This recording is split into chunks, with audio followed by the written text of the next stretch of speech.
तारीख के दिन को हम भी नहीं भूल सकते हैं, क्योंकि छात्र अपनी लड़ाई शांतिपूर्ण तरीके से लड़ रहे थे, अपनी मांग को रख रहे थे, फिर उनके ऊपर लाठीचार्ज क्यों किया गया।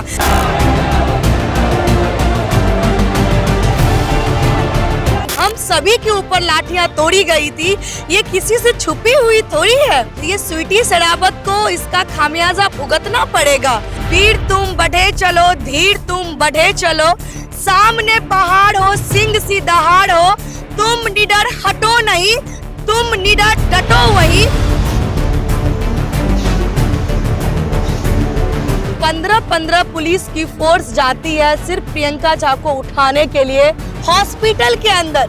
मैं ये पूछना चाहती हूँ, क्या जरूरत था इतना फौज को भेजने का। आपको अगर इसी तरह से एक निर्दोष के लिए इतनी फौज तैयार करते हैं, तो बिहार में क्राइम रोकने के लिए काहे नहीं उस फौज को भेजते हैं। नमस्कार, हमारा नाम है समरीन और आपने देखना शुरू कर दिया है लाइव सिटीज। देखिए 29 तारीख को कोई भी भुला नहीं पाया है 29 को क्या कुछ हुआ था, वो आपको लाइव सिटीज ने दिखाया था। कई सारी ऐसी तस्वीरें हैं जो आप पहले भी देख चुके होंगे, लेकिन एक बार फिर से लाइव सिटीज आपको एक तस्वीर दिखाना चाहता है। हम कुछ कहें उससे पहले हम आपको ये तस्वीर दिखाना चाहते हैं, ये तस्वीर भी आपको दिखाना चाहते हैं और ये तस्वीर भी हम आपको दिखाना चाहते हैं। और इन तस्वीर में जो महिला आपको नजर आ रही है, उस महिला का नाम है प्रियंका झा। और प्रियंका झा के साथ 29 तारीख को क्या कुछ हुआ था वो कोई भी भुला नहीं पाया है। तो आइए फिर सीधी बातचीत प्रियंका झा से ही करते हैं। क्या हुआ था 29 तारीख को प्रियंका?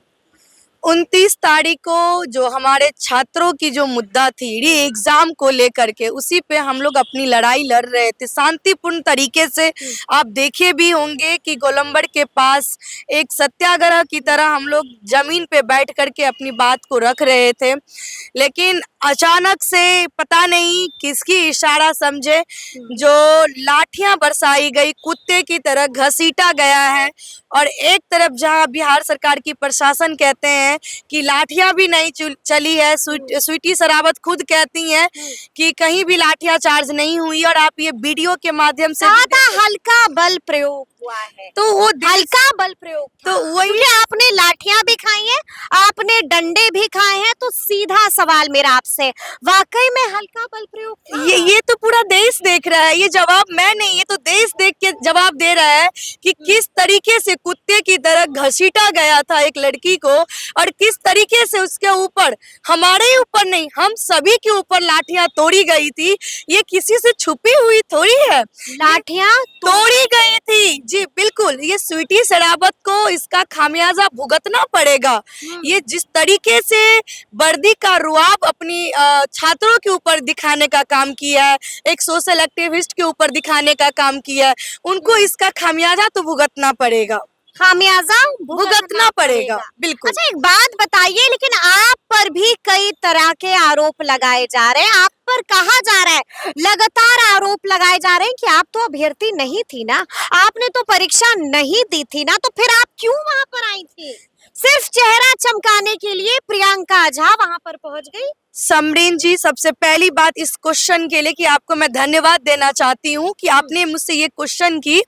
मैं आपको बता दूं कि जब 25 तारीख को वही छात्र अपनी लड़ाई लड़ रहे थे धरना स्थल पे, शांतिपूर्ण तरीके से मार्च निकाले थे, उसी लड़की के ऊपर, उसी भीड़ में कई छात्रों के ऊपर डंडा बरसाई गई थी। एक लड़की जिसकी ब्लीडिंग अभी तक रुक नहीं रही है, और डॉक्टरों को कहना है कि ये हमेशा इसका वैसा ही दुर्दशा रहेगा, ये ठीक भी नहीं होगी, ठीक भी नहीं होगी। और एक लड़की जिसके ऊपर लाठी बरसाई गई, वो धरना स्थल पे भी बैठी हुई थी। जब ये काफी वीडियो सोशल मीडिया पे चल रही थी, तो मैं भी देखी उस वीडियो को, मुझे लगा कि छात्र की मुद्दा है, इसमें हम लोगों को नहीं बोलना चाहिए, लेकिन 25 तारीख ना बोलती ना आप पर लाठी चार्ज होती, लेकिन 25 तारीख के दिन को हम भी नहीं भूल सकते हैं, क्योंकि छात्र अपनी लड़ाई शांतिपूर्ण तरीके से लड़ रहे थे, अपनी मांग को रख रहे थे, फिर उनके ऊपर लाठी चार्ज क्यों किया गया। आखिर अगर हम बिहार में बेटियों के लिए काम करते हैं, बहन के लिए काम करते हैं, घरेलू हिंसा पे काम करते हैं, तो क्या ये जवाबदेही मेरी नहीं कि 25 तारीख के दिन जिस तरह से उस बेटियों के ऊपर लाठियां तोड़ी गई थी, उसके लिए ये प्रियंका झा को आगे आना चाहिए। क्या मैंने चोर की तरह एंट्री मारी हूँ? आप भी देखी थी ना कि वही 27 तारीख के रात, 28 तारीख के रात में वही धरना स्थल पे रात में वही गुजारी हूँ। मैं तो सोशल मीडिया के माध्यम से ऑलरेडी अपनी बात को रख रही थी बीपीएससी अभ्यर्थियों के लिए। मैं एट ए टाइम नहीं आई हूँ। और रहा सवाल चेहरा चमकाने का, किसको शौक है कि डंटे खाएं, कुत्ते की तरह घसीट के ले जाएं, और ऊपर से प्रशासन आकर के 15 टीम प्रशासन का आकर के और खींच के ले जाए हॉस्पिटल से, ये ऐसा आपके कपड़े भी फट चुके थे। जी बिल्कुल, मैं वहीं पर मौजूद थी और मैंने देखा है कि आपके कपड़े भी फट चुके थे। बिल्कुल। और मैं यही कहना चाहती हूँ कि अब आप दर्दनाक बताएं, तस्वीर थी। बिल्कुल, अब ये बताइए क्या इसको आप कहेंगे कि चेहरा चमकाने के लिए आई थी? चेहरा चमकाना उसे कहेंगे ना कि जो मीडिया में अपना फेस वैल्यू बना करके और वहां से कट के निकल गए। डंडा खाए नहीं, हम तो डंडा खाए हैं। मेरे ऊपर केस हुई है, आपके ऊपर केस हुई है। यानी कि आप कह रही हैं कि आपके ऊपर भी एफआईआर? बिल्कुल, मेरे ऊपर भी एफआईआर हुई है। मैं बेल पे बाहर हूँ। मुझे भी गांधी मैदान थाना में पीएमसीएच से लेकर के उठा के प्रशासन के द्वारा लाया गया। शर्तें तो आप पर भी लगाई गई? बिल्कुल 3 तारीख तक के लिए शर्तें मेरे ऊपर भी थी, जो कोई भी सोशल मीडिया, कोई भी मीडिया में हम बाइट नहीं दे सकते हैं, कहीं भी धरना या कहीं भी भूख हड़ताल पे हम नहीं जा सकते हैं। लेकिन मैं एक और आपके माध्यम से, इस चैनल के माध्यम से कहना चाहूंगी उन लोगों को जो लोग कह रहे थे कि ये अभ्यर्थी नहीं थी तो वहां क्या कर रही थी। मैडम, गांधी जी नील की खेती नहीं कर रहे थे। नील की खेती गांधी जी नहीं कर रहे थे, किसान कर रहे थे। लेकिन जब उनकी लड़ाई लड़ने की बात आई तो गांधी जी आकर के उनकी लड़ाई में साथ दिए थे और उनकी लड़ाई लड़े थे। ये छात्र की लड़ाई थी, उनकी ये मांग थी। लेकिन जब ये मांग लगा कि नहीं, इनको और कमजोर किया जा रहा है, सरकार तो यही चाह रहे थे। प्रियंका खुद को रोक नहीं पाई। अच्छा ठीक है, हमको यही लोग क्वेश्चन करते बाद में, चलिए ठीक है, प्रियंका क्यों नहीं आई उस बच्चे के लिए आगे? यही लोग सोशल मीडिया। लेकिन प्रियंका हमको ये भी बताइए कि 29 तारीख को क्या कुछ हुआ था, वो हमने देखा था और दिखाया भी था, लेकिन उसके बाद पुलिस आपको उठाकर लेकर गई थी।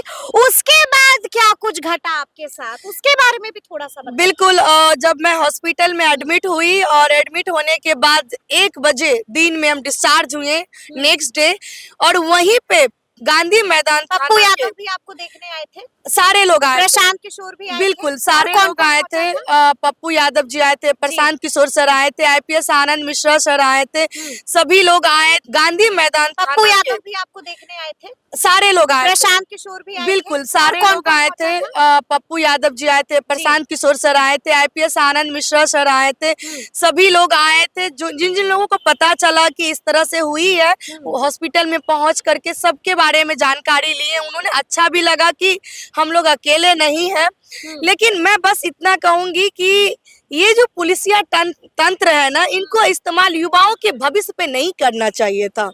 इनकी लाठियां, लेकिन वहाँ अस्पताल में भी आपके साथ बहुत बिल्कुल 15 पुलिस की फोर्स जाती है सिर्फ प्रियंका झा को उठाने के लिए हॉस्पिटल के अंदर।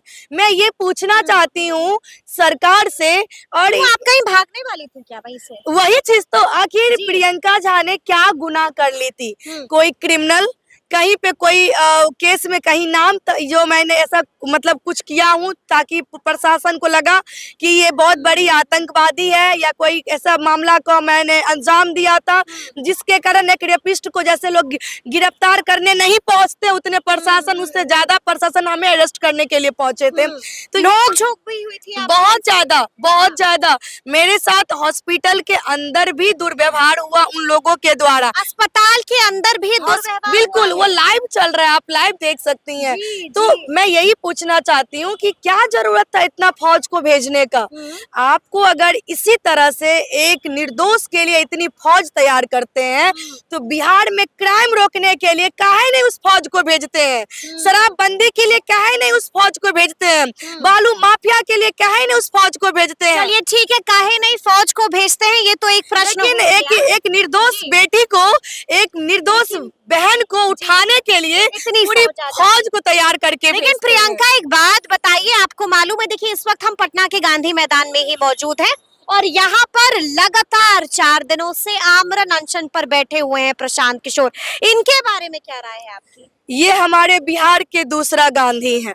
प्रशांत किशोर बिल्कुल बिहार के दूसरा गांधी है ये, क्योंकि जिस तरीके से ये कड़ाके की ठंड खुली आसमान के नीचे और वो बैठ चुके हैं आमरण अनशन पर उस भविष्य के लिए, जिस भविष्य को इन लोगों ने मिलके गत्र में डालने का काम किया, उस भविष्य के लिए आज वो लड़ाई लड़ रहे हैं।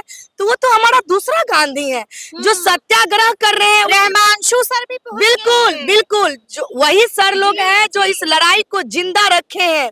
मैं सैल्यूट करती हूँ ऐसे ईमानदार लोगों को जो लेकिन प्रियंका झा यहाँ नजर नहीं आ रही। नहीं नहीं, प्रियंका झा गई है, आप शायद नहीं देखी हैं। जी। मैं रोज क्या आप भी यहाँ पर डेरा बिल्कुल जमाकर बैठिएगा? बिल्कुल बिल्कुल, ये लड़ाई हम सबकी है। मैं शुरू से जी। कहते आई हूँ कि सरफरोशी की तमन्ना अब हमारे दिल में है, देखना है जोड़ कितना बाजुए का तिल में है। हम लोग आंख नम हो रही है प्रियंका। बिल्कुल मैं उस धरती से आती हूँ जिस धरती को माँ सीता के नाम से जाना जाता है। माँ जानकी की धरती से आती हूँ और वहाँ की बेटी इतनी कमजोर नहीं होती है कि इनके डंटे, इनके हथकड़ियाँ से वो बेटी टूट जाए, बिखर जाए।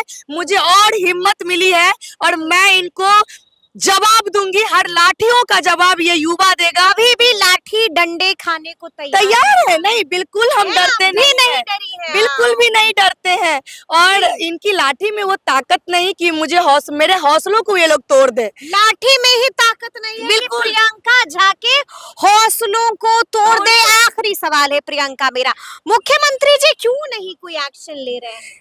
ये शर्म की बात है, ये शर्म की बात है, ये दुर्भाग्य है। ये मुख्यमंत्री जी ही नहीं, ये केंद्र भी, ये केंद्र चुप्पी साध के बैठे हुए डबल इंजन की सरकार जो बिहार में चल रही है, ये दोनों को संज्ञान लेना था। लेकिन ये लोग खुद मिले हुए हैं। यहाँ पे लाख और 1 करोड़ की बात नहीं ना है, यहाँ तो 10 करोड़ अपर की बात है गमन का।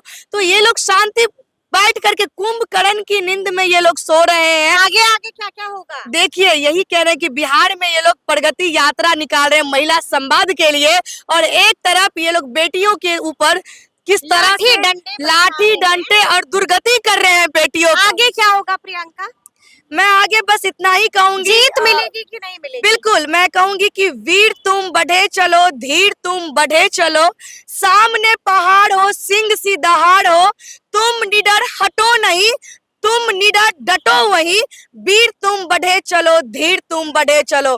हम जीतेंगे, हमारी उम्मीद अभी भी कायम है और इस देश में युवा ने जब जब ललकारा है तब एक नई क्रांति की आगाज हुई है और ये नई क्रांति आ रही है और ये बहुत विशाल रूप लेने वाली है। नई क्रांति आ रही है। ये जो आप बापू के पास जो नीचे में देख रहे होंगे, ये एक ताकत है, ताकत। ये ऐसे था, अब ये मुट्ठी बंद चुकी है और ये एकता की पहचान है और ये जवाब पूरा देश अब इनको देगा। पूरा देश जो है वो मिलकर जवाब देगा। तो अब देखना होगा कि आगे आगे क्या कुछ होता है। तो फिर ये पूरी बातचीत आपको कैसी लगी है कमेंट करके हमें जरूर बताइएगा। तो ऐसे तमाम अपडेट्स के लिए बिल्कुल ऐसे ही हमारे साथ बने रहिएगा और देखते रहिएगा लाइव सिटीज। बहुत शुक्रिया।